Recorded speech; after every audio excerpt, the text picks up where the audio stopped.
Yeah, obviously huge credit to Xavier, and it speaks to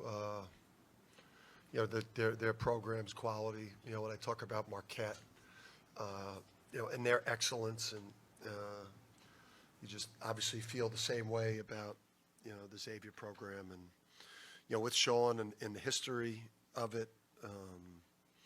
For me at least, going back to Pete Gillen, and it just being one of the top 15 to top 20 programs over the course of the last 30 years or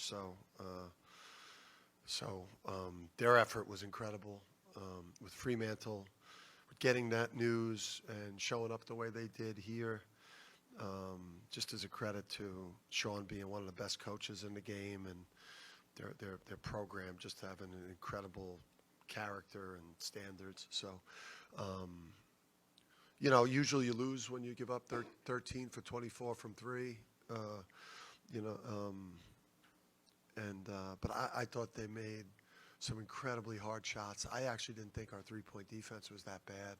I just thought that was a ridiculous display of three-point shooting off the dribble, sidestep, deep.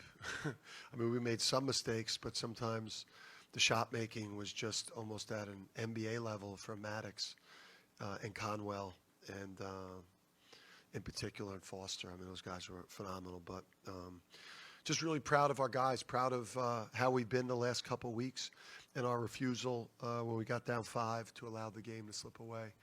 And I just want to thank anyone that tweeted this morning our record in openers. You almost talked that shit into existence. So everyone should unfollow the people that did that today. Thanks. And I mean it.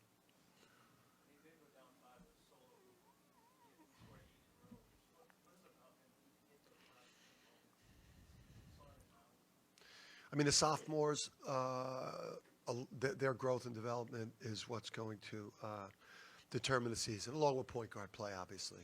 And because you see what we have at center with Tarris, and obviously not having Sampson for us is a major problem, because, Sampson is the heart and soul of the team.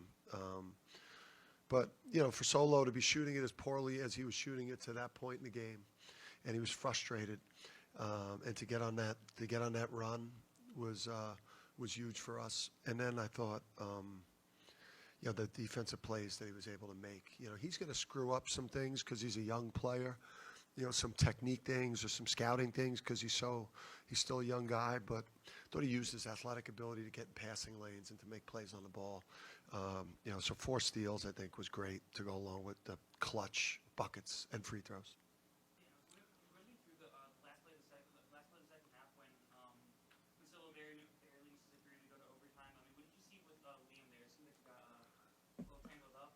Trying to get me in trouble again with the officials. There's. I just want to know, what did you see in that in particular?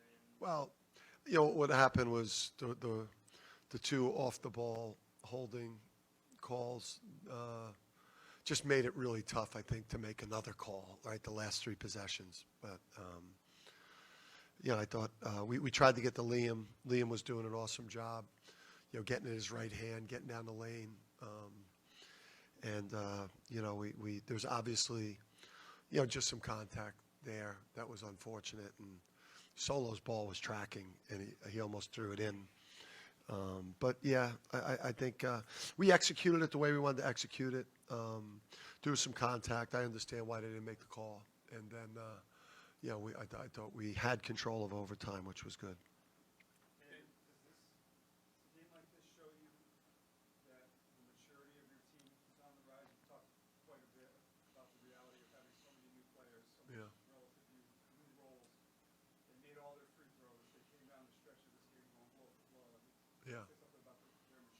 Yeah, I mean, this had all the designs of a game that you lose at home. Just, again, the shot making from those guys, the tough shot making, because they, it tells you a little bit about the shot making when it's like 29 field goals on 9 assists.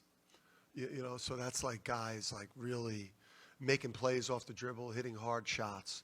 And then it just, tonight was kind of like the the recipe to, to lose a game. And I just think the resolve that we've shown the last couple of weeks and, just getting down 5 and having a chance to close it out in regulation, not doing that, but then responding in overtime.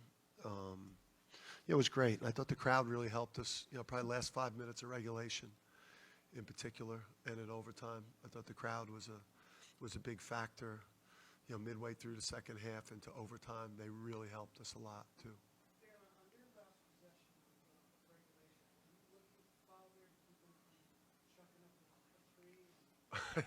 Missoula was just, what we were trying to do was just guard the 3-point line there and just, no, it was not by design. I know the analytics people, I'm sure, are talking about it. It's something moving forward after a conversation we just had with Missoula in the locker room. Shout out to Joe for showing up. I think he enjoyed it. He likes Big East basketball. It was just we were being overly aggressive, trying to blow up screens at the 3-point line. Like we were not going to allow a 3, and we were just going to chase them off the 3-point line, and then obviously not foul at the rim. It was not by design. Dan Shore was just in here talking about how he thinks college basketball hasn't seen a better winner than Alex. For him to take over the 5 minutes of overtime that he did, what does that say about his progression? Yeah, I've said this. Alex has changed the lives of so many people, so many players that have had the benefit of playing with him. He's made them. He's made them money. He's made them look really good on the court because he's just he's an incredible connective piece that solves so many problems and makes the people around him better. And he's such an excellent offensive player, passer, defender, communicator. He's just such a great. He's a winner. He's tough. And then obviously the coaches. He's changed all of our lives because he's turned us all into champions. The program changed when AK entered the lineup. We've taken this thing to another level, and he's the common denominator. Harris's rebounding. He's had some good rebounds the last 3 years, but is he as good as anyone you've had in recent years here? Yeah, he was awesome. He's so agile. His agility, and when he's like mean and violent, and it's life or death pursuit of the ball, and he plays with force. He's got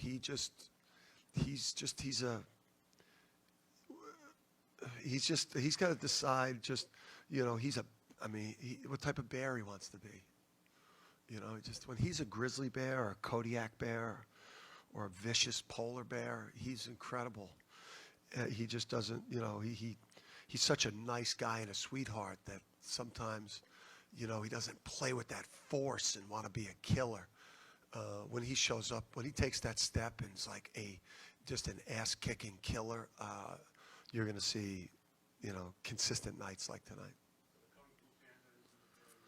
Yeah, I don't want him to. He could like that movie, but I don't want that to be his alter ego. I want it to either be the bear from The Revenant up until it gets shot, or just a vicious. So we've shown him pictures of vicious bears. Maybe fans can tweet or DM him pictures of vicious bears.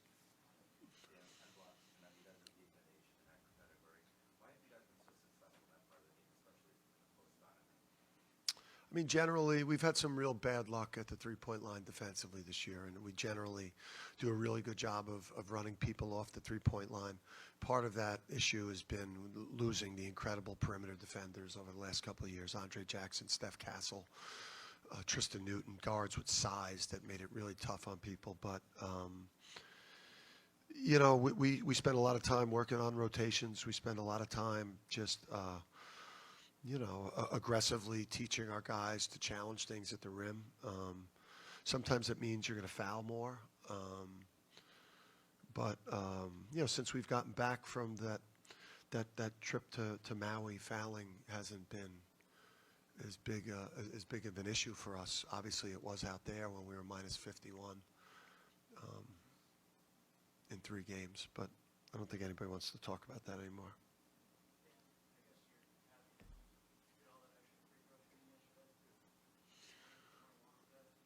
Yeah, who missed?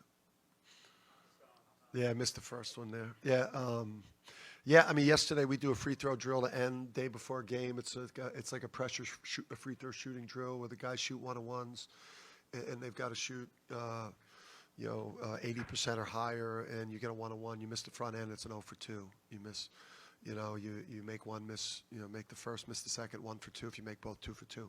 So we were literally, it took us 25 minutes to do something that generally takes 5 minutes. So if anything, I crushed our team's confidence yesterday by making them do it over and over again.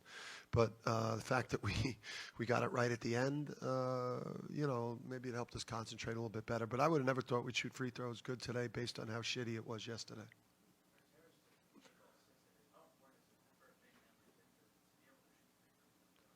Well, he's, I think a lot of these guys know that I connect their free throw shooting percentage, especially the centers, to whether I'm going to let them shoot threes. And Taras is dying to shoot a 3. So he's like, dreams of it. So, but you could see his technique is clean. He's got great rotation. He's just a very talented guy. I mean, he just, when the killer instinct and the motor nonstop catches up to the physical traits, watch out for that guy. But he's a good free throw shooter. Coach, when you guys are struggling from 3 the way that you guys were early on, what do you guys do to kind of keep the offensive flow and keep the team going until you find that spark that you guys found in the second half with Solo and McNeely and Caravan? I think the tough part was just like we got off to a great start. I thought offensively, we were in a great rhythm, and then Liam obviously got foul trouble, which hurt. It hurt his game tonight, but he still found a way to, to have a pretty good night. But we got in a little bit of a rut when we went to the bench a little bit there. We got off to a great start. The first 6, 7, 8 minutes, I think we were up near like, first 10 minutes, we're up near like 20 points or something. Then we just got stuck in the mud, and we were missing. I thought we had really good looks. I think our shooting numbers will come up. I think when it's all said and done, our shooting numbers will come up. Mark, 2 more? Can you talk about the lift Yusef gave off the bench when he used? Yeah, Yusef had a good stretch there. In the first half, he was able to, just give us a little bit of unexpected offense, and his size out on the court, that physical presence was really good for us, and he's physical, so he's helped us in these last couple of games. Yeah, just to follow up on their final possession of regulation, it did seem they were shooting like 64% from 3 at that point. It did seem like fouling them was the right play. It also gave you obviously the last shot. Was there any talk in the huddle about that at all, or was that not? The whole thing was like we've got to chase them off the 3-point line. We've got to switch every screen and deny them catches at the 3-point line, and just chase the dribbler off the line and just not foul somebody at the rim. It's tough at that point. I know it's like, you're up 2. There's a chance they could go to the line and miss a free throw. I don't know if it was a front end at that point. It might have been. I'm not sure if it was or wasn't. But you have a 2-point lead. I don't know. It's just like giving back the lead and to a tie game, and then having to need to score the last basket. It's a tough call. I think it's something moving forward. That maybe we'll think about more. We had that talk with Missoula back there, and it's an interesting analytical thing to do. But yeah, that was not even something that we discussed. We just discussed switching everything, on ball, off ball, and just guarding that 3-point line, and hopefully, forcing them into a tough midi, defensive rebounding, and winning the game in regulation. That was the hope. Thank you.